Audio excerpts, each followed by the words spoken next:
Hello mga bata! Magandang araw sa inyong lahat! Nandito muli tayo upang magkwentuhan. Nasa episode 156 na tayo sa ating pagsubaybay ng mga kasaysayan sa Biblia. Maraming aklat sa lumang tipan ang nasubaybayan natin mula sa Genesis hanggang sa awit ng mga awit. Alam nyo, ang kasunod na aklat ng awit ng mga awit ay ang aklat ng Isaiah. Sino ba si Isaiah? Makinig kayong mabuti para malaman natin kung sino siya. Bago tayo magpatuloy, umawit muna tayo.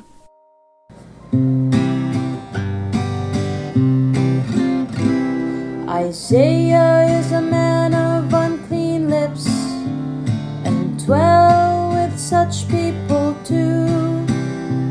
When Jehovah the King he saw, he said he was finished and filled with woe. A seraphim with a burning ember flew to him and touched his mouth. His iniquity, sin was purged and taken away when his lips were touched.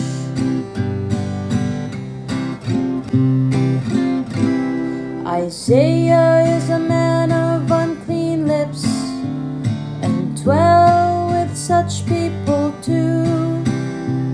When Jehovah the King he saw, he said he was finished and filled with woe. A seraphim with a burning ember flew to him and touched his mouth. His iniquity, sin was purged and taken away when his lips were touched.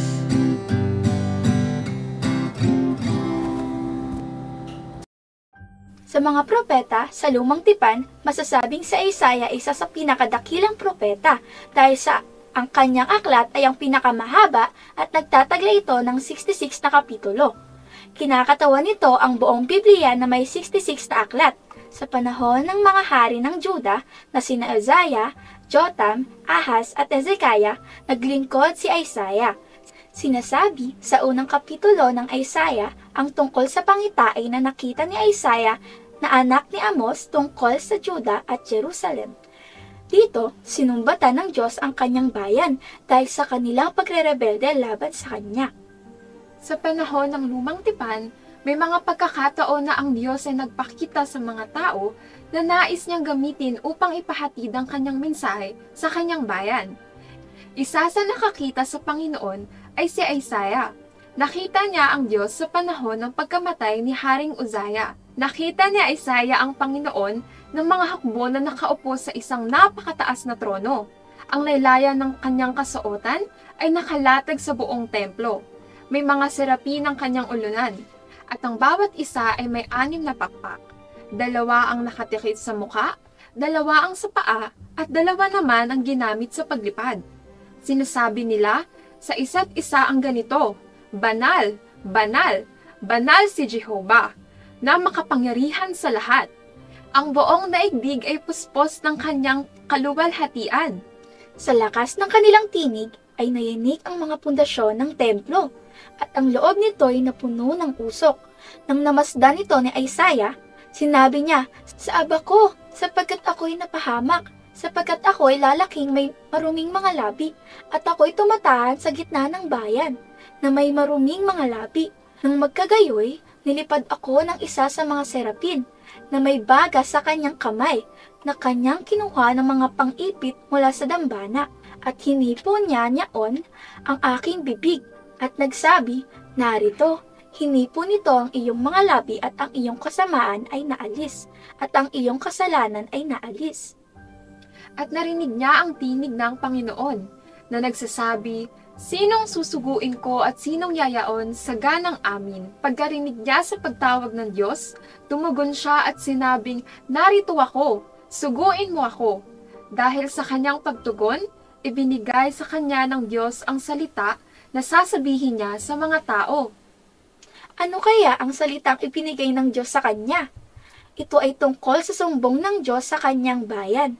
Ang bayan bagaman nakikinig ay hindi makaunawa, at pagtumingin man ay hindi makakita. Sinabi ng Diyos kay Isaiah, patabain mo ang puso ng bayang ito, at iyong pabigatin ang kanilang mga pakinig, at iyong ipikit ang kanilang mga mata, at mga karinig ng kanilang mga pakinig, at mga kaunawa ng kanilang puso, at mga balik loob at magsigaling. Sinabi ni Isaiah sa Panginoon, Panginoon, hanggang kailan? At siya'y sumagot, hanggang ang mga lungsod ay mawasak at mawalan ng tao, hanggang sa wala nang nakatira sa mga tahanan, at ang lupain ay matiwangwang, hanggang sa ang mga tao'y itapon ni Jehovah sa malayong lugar, at ang malawak na lupain ay wala nang pakinabang. Matira man ang 10 bahagi ng mga tao, sila rin ay mapupuksa. Parang pinutol na puno ang ensina, na tuod lamang ang natira. Ang tuod na iyan ay tanda ng isang bagong simula para sa bayan ng Diyos.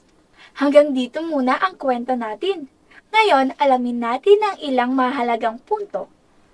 Una, sinumbatan ng Diyos ang kanyang bayan dahil sa kanilang pagrerebelde sa kanya. Mga bata, ito ay isang paalala sa atin na ang anumang pagrerebelde ay hindi nakasisiya sa Diyos at maging sa mga nakakatanda sa atin, katulad ng ating mga magulang, lolo at lola, mga guro at mga nasa otoridad. Kaya lagi nating tandaan na may isang Diyos na laging nalalaman ang nasa kalooban natin. Nang nakita ni Isaiah ang Panginoon sa trono, nakita niya ang kanyang pagiging makasalanan dahil siya ay may maruming bibig.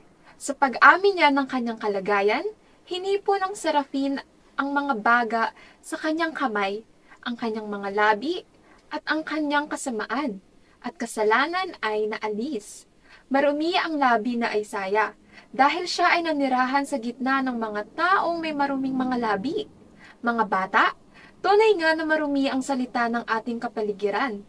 Kung ang mga salitang ito ay nagsanhi sa atin na magkasala tayo, aminin lamang natin ito sa kanyang harapan, at handa ang Panginoon na tayo'y linisin at alisin ang ating mga kasalanan.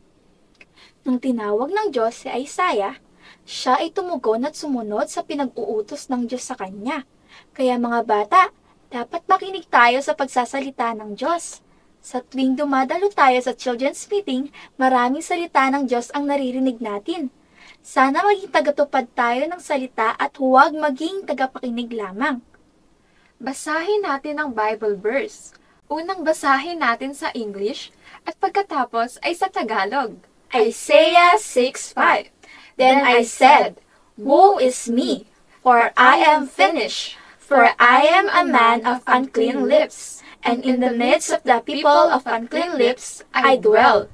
Yet my eyes have seen the King, Jehovah of hosts. Isaiah 6:5.